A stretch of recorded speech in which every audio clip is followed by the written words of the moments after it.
Dans une longue interview accordée à sa porte-parole Tina Salama, ce 9 juillet 2023, le président de la République a évoqué plusieurs questions d'actualité, notamment celle de prisonniers politiques. Si lors de son élection, Félix Tshisekedi avait indiqué qu'à son mandat, il n'y aura pas ce genre de situation telle qu'au régime Kabila, l'opposition l'accuse de suivre le pas de son prédécesseur à l'image des arrestations de Franco Diongo, Jean-Marc Kabound, Salomon Kalonda Dela et bien d'autres. Selon lui, il n'est nullement indiqué à ces arrestations et laisse la justice s'en charger selon ses prérogatives.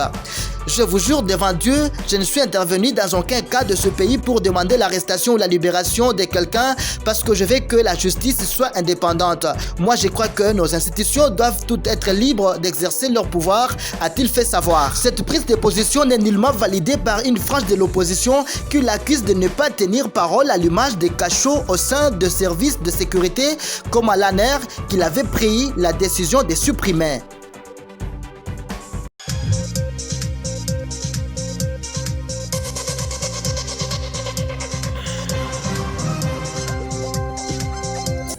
Le parti politique Ensemble pour la République a indiqué devant la presse lundi 10 juillet 2023 à Kinshasa la raison pour laquelle le proche collaborateur de Moïse Katumbi à la personne de Salomon Kalonda Dela contenait dans son répertoire des contacts avec le Rwanda. Arrêté par le service de sécurité pour détention illégale d'armes à feu et autres, notamment l'atteinte à la sûreté de l'État. Son parti indique qu'il est totalement innocent des accusations portées contre lui et fait l'objet d'un montage grossier des services en vue de nuire en sa personne et à Ensemble pour la République, parti cher à Moïse Katumbi, candidat à la présidentielle de 2023. Plus de précisions avec nos confrères de Kinshasa.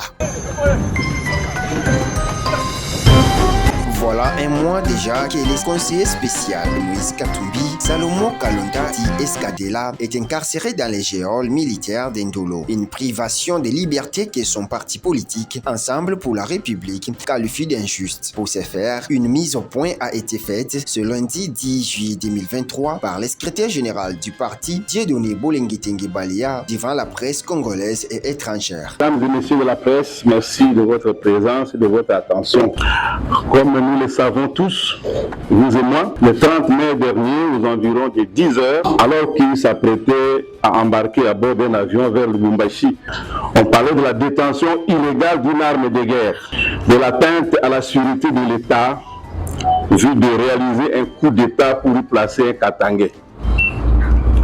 Nous avions, connaissant M. Salomon Idi Kalonda Dela au cadre du parti Ensemble pour la République et conseiller spécial du président Moïse Katumbi Tchapou, des raisons suffisantes de dénoncer cette forfaiture et de prévenir l'opinion qu'il n'y avait rien de vrai ou de consistant dans ces montages grossiers. Après avoir fait les points sur la genèse et en conduit à l'arrestation de Salomon Kalonda, le secrétaire général Dieudonné Bolengitenge Balia a exigé la relaxation pure et simple du haut représentant d'Ensemble pour la République dans le Kivu, car rien ne prouve son arrestation. Nous voulons partager avec vous ces jours des informations irrelatives en vue d'éclairer l'opinion. L'arme dont les spécifications ont été communiquées par le service de renseignement militaire en accusant M. Salomon Kalonda d'en être le détenteur illégal n'a jamais été en sa possession. Cette arme a été reconnue par l'honorable sénateur Augustin Matata Ponyo. Nous n'avons pas autre chose à demander que la relaxation pure et simple de l'infortuné qui a passé déjà plus d'un mois dans les geôles alors qu'il n'a commis aucun forfait. Répondant aux questions des journalistes sur notamment la non-condamnation claire du Rwanda par Moïse Katumbi, une probable négociation avec la Commission électorale nationale indépendante et les pouvoirs en place, ainsi que le non-agissement de la base de Ensemble pour la République pour exiger la libération de Salomon Kalonda, l'homme n'a pas eu la langue du bois pour répondre. D'après lui, le général rwandais, dont le service de sécurité fait allusion, fut un point focal de la délégation du RASOB à l'époque, conduit par Félix Tshisekedi auprès du président de l'Union africaine, à l'occurrence Paul Kagame. Rappelons que Salomon Kalonda est poursuivi pour détention d'armes, atteinte à la sûreté de l'État.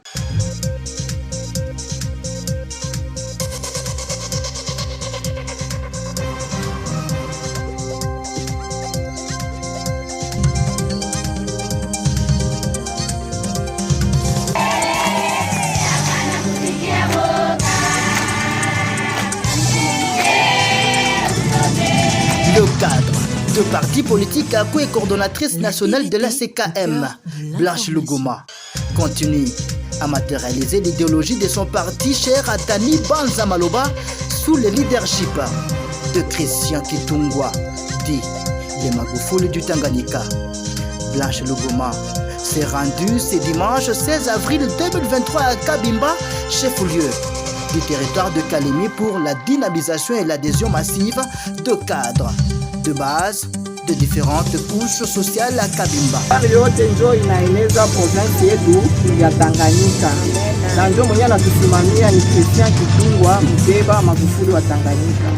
Na kama beba na mwita Magufuli, aina jina yenyewe bazazi yake balimupanga, hapana. Yenyeko na tenda. Okay mama, pole sana.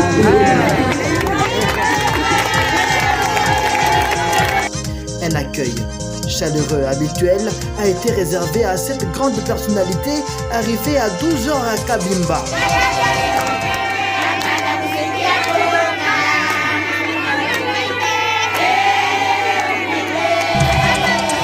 Blanche Luguma profita de son séjour à Kabimba et est allé montrer la clinique Balka à Dr Eric Candida, qui est le médecin directeur de cette clinique et membre de son parti politique ACO. Après cette visite poursuivie, les adhésions massives au siège de l'avenir du Congo de Kabimba, d'où 18 leaders communautaires, accompagnés par leurs acolytes, sont engagés au respect des statuts et idéologies de ce parti cher à Tani Banza Maloba. Watatoka hapa na mafiche d'adhesion tawapatia, banaenda wafaire adhérer kule kwa maselile yenu. Sio vile?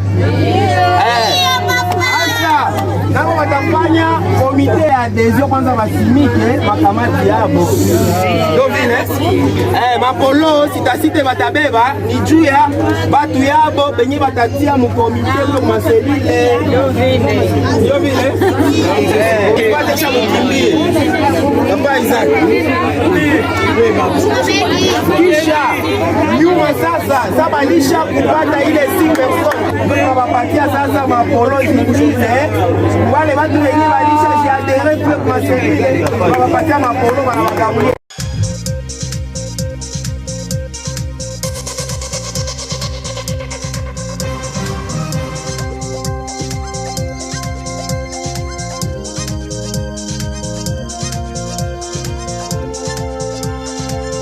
Nous, acteurs de la société civile et des mouvements citoyens de la province du Tanganyika, réunis en ce jour pour statuer sur la situation que traverse notre province. Au regard de ce qui précède, la société civile du Tanganyika, dans sa diversité, recommande ce qui suit. Au chef de l'État, en qualité de garant du bon fonctionnement des institutions de la République, de s'impliquer personnellement et à faire respecter la Constitution dans notre province.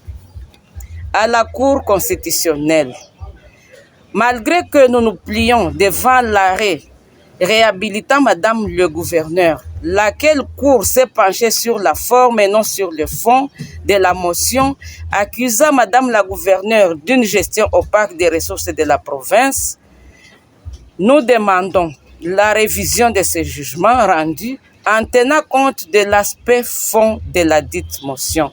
Car ignorer cet aspect du fond de la motion, pourtant très important et attendu par tous, serait sacrifier toute la province du Tanganyika à laquelle Madame le gouverneur est redevable. Dans le cas contraire, la population va se prendre en charge et le chef de l'État est pris pour témoin. Au VPM de l'intérieur, la réouverture immédiate et sans condition de l'Assemblée provinciale et de laisser toute ingérence dans le fonctionnement de cette institution. Car laisser l'exécutif travailler sans contrôle occasionnerait le pillage. Si rien n'est fait avant l'arrivée du chef de l'État pour la conférence des gouverneurs, nous tiendrons responsables tous ceux qui s'en suivra. À la justice de poursuivre toute personne impliquée dans le détournement des fonds de la province et de se pencher sur la question des députés corrompus et de leurs corrupteurs. à l'Assemblée provinciale de s'amender et de privilégier l'intérêt supérieur du souverain premier qui les a mandatés pour le reste de leur temps et de leur mandat.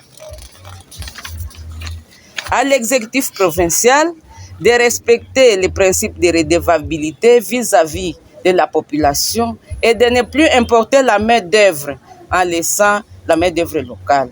De créer des projets intégrateurs pour réduire les inégalités sociales entre communautés. Pour manifester notre mécontentement en rapport avec tous les points évoqués si haut, nous décrétons la ville morte pour ce mercredi 12 juillet 2023 dans la province du Tanganyika. Nous vous en remercions.